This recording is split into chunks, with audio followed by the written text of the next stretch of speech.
I see my role as acknowledging the community, or the organization that I'm working with, as they being the center or the focus of the work.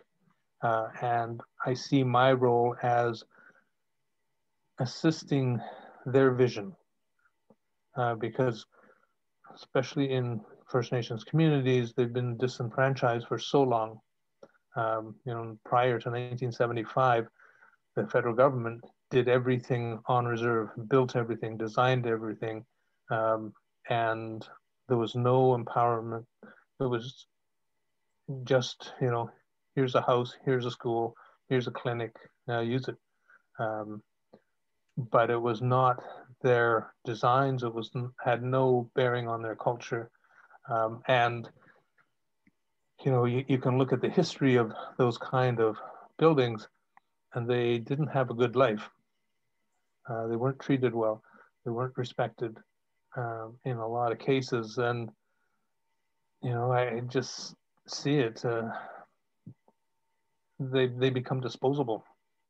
This is a quote by Arthur Annual. He was since passed away, but he was a national chief of the Assembly First Nations. I think back then it was probably the National Brotherhood. But he says, "I do not wish to celebrate Canada stealing our land.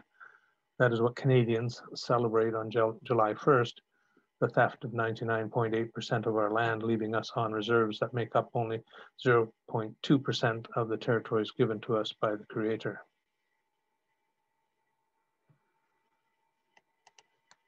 That is a context that is a reality in this country.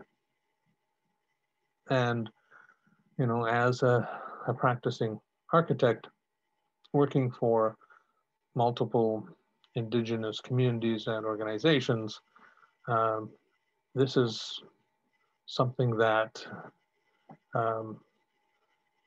stares at us in the face every day. And when you think of that 0.2% that are the reserves, as First Nations people, we can't actually own any of that because all the land is held in the right of the Queen by the Government of Canada. And a First Nations person is not allowed to own land on reserve.